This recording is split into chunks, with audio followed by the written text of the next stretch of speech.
ये लोग जो दादागिरी करने खोटा फॉर्म ना खेचावता होय, दबंगाई ना करता खोटू ना करता होय तो क्यारे कांग्रेस ना रे वावथराज जिल्लाना भाजपना प्रमुख एम के वावथराजना प्रजा कांग्रेसने वोट आपे ए લુખા તત્વો છે।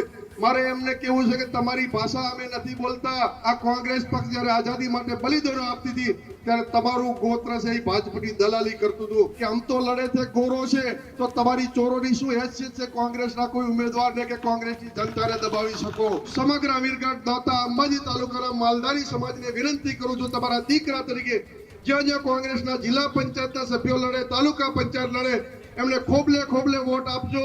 આખો વિડિયો જોતા પહેલા હજુ પણ અમારી ચેનલને સબસ્ક્રાઇબ નથી કરી તો YouTube પર સબસ્ક્રાઇબ કરો અને Facebook અને Instagram પર ફોલો કરો।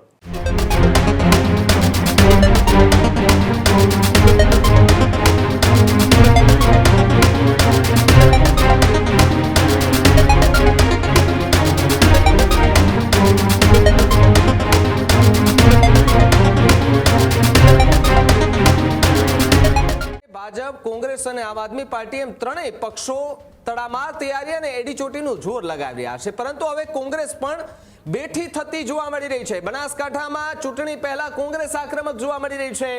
અમીરગઢમાં કોંગ્રેસની જાહેર સભામાં ભારતીય જનતા પાર્ટી પર ગંભીર અને આકરા પ્રહારો થયા છે।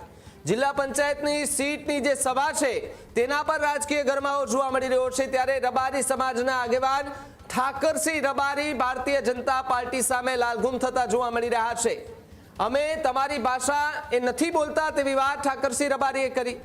ભાજપે કોંગ્રેસમાં એ લુખાઓ છે કહીને નિવેદન આપ્યાનો આક્ષેપ કર્યો છે, જ્યારે નિવેદન બાદ રાજકીય માહોલ વધુ ગરમાતો જોવા મળી રહ્યો છે। ત્યારે કોંગ્રેસે ભાજપની ભાષા ઉપર એ હવે સવાલો ઉભા કર્યા છે, ત્યારે જાહેર સભામાં ભાજપ સામે આકરા શબ્દોમાં પ્રહારો કર્યા છે અને ચૂંટણી પહેલા બનાસકાંઠામાં રાજકીય તણાવો વધતા પણ જોવા મળી રહ્યા છે। એટલે કે ઠાકરસિંહ રબારી સહિતના જે કોંગ્રેસના નેતાઓ છે તે મંચ પર ઉપસ્થિત હતા, ગુલાબસિંહ રાજપૂત પણ ત્યાં ઉપસ્થિત હતા અને તે દરમિયાન ભારતીય જનતા પાર્ટી કે જેઓના કેટલાક નેતાઓએ તેઓ દાવો કર્યો હતો કે કોંગ્રેસમાં કેટલાક ગુંડાઓ છે એમને ટિકિટો આપવામાં આવી છે। આ પ્રકારનો આરોપ પ્રત્યે આરોપો જોવા મળી રહ્યા હતા।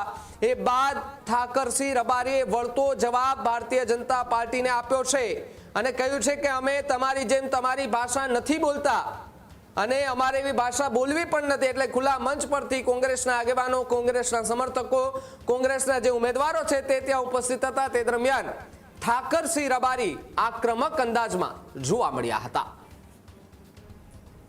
વંદન કરું છું। 30 વર્ષથી સરકાર નથી અને આ સરકાર ભાજપને કોંગ્રેસ સામેની ચૂંટણી નથી। એ લોકો જો દાદાગીરી કરીને ખોટા ફોર્મ ના ખેંચાવતા હોય, દબંગાઈ ના કરતા ખોટું ના કરતા હોય તો ક્યારે કોંગ્રેસ ના હારે, પરંતુ આ હાદસો કે બિનરીફ થઈ ગયા બિનરીફ નહીં। તમે જે અદાણીને અંબાણીના પૈસે રેલમ છેલ કરીને પૈસા લાવો, મહેસાણામાં એક ખાલી ઉમેદવારને 80 લાખની ઓફર કરો, પરંતુ એમને ખબર નથી કે જે આ અમારી તમે પરિસ્થિતિ પોલીસના દમન દ્વારા પોલીસની મજબૂરી કરો છો। પોલીસમાં જે નોકરી કરે છે એમને તમે પૂછો કે તમારો બાપ કોણ છે, કે છે મારો બાપ ખેડૂત છે, એ પણ ખેડૂતના દીકરા છે। તાલુકા પંચાયત લડતા ઉમેદવારોને તાલુકા પંચાયત જીતવાનો વિનંતી કરું છું।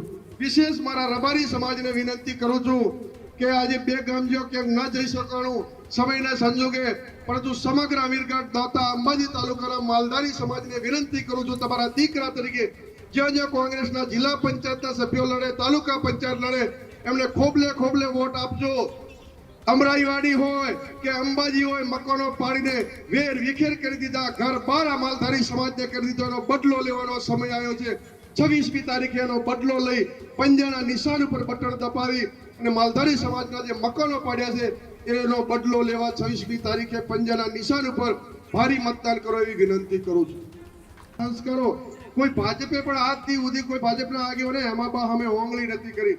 એ ભાજપના મહામંત્રી હેમાબા અને સર્વ સમાજ ઉપર આક્ષેપો કરે, ગંદી વાતો કરે।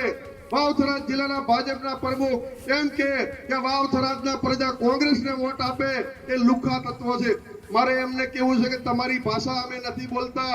એટલે તમારો પક્ષ તો જ્યારે આ દેશમાં ક્રાંતિકારી વીરો ભગતસિંહ હોય, જવાહરલાલ નહેરુ હોય, નીડર આઝાદ હોય, જ્યારે અંગ્રેજો સામે લડતા હતા ત્યારે તમારા પક્ષના લોકો જનસંઘ વાળા અંગ્રેજોની દલાલી કરતા હતા। આ કોંગ્રેસ પક્ષ જ્યારે આઝાદી માટે બલિદાનો આપતી હતી ત્યારે તમારું ગોત્ર છે એ ભાજપની દલાલી કરતું હતું. એ તમને દલાલોને કહેવા માંગુ છું કે ભાઈ તમે દેશ સાથે દ્રોહ કરીને અંગ્રેજોના દલાલ બનીને ભગતસિંહ જેવાને ફાંસી અપાવવાના કાવતરા અને જાસૂસી કરનારા દલાલોના પક્ષો. તમે આ દેશની લોકશાહી જ્યારે આવતા હતા ત્યારે તમે એમના જ શરણે હતા. તો આ કોંગ્રેસ પાર્ટી એ છે કે આમ તો લડે છે ગોરો છે, તો તમારી ચોરોની શું હેસિયત છે કોંગ્રેસના કોઈ ઉમેદવારને કે કોંગ્રેસની જનતાને દબાવી શકો? ત્યારે 26મી તારીખે સમગ્ર ગુજરાતમાં વાતો કરે. વાવ-થરાદ જિલ્લાના ભાજપના પ્રમુખ એમ કે વાવ-થરાદના પ્રજા કોંગ્રેસને વોટ આપે એ લુખ્ખા તત્વો છે. મારે એમને કેવું છે કે તમારી ભાષા અમે નથી બોલતા.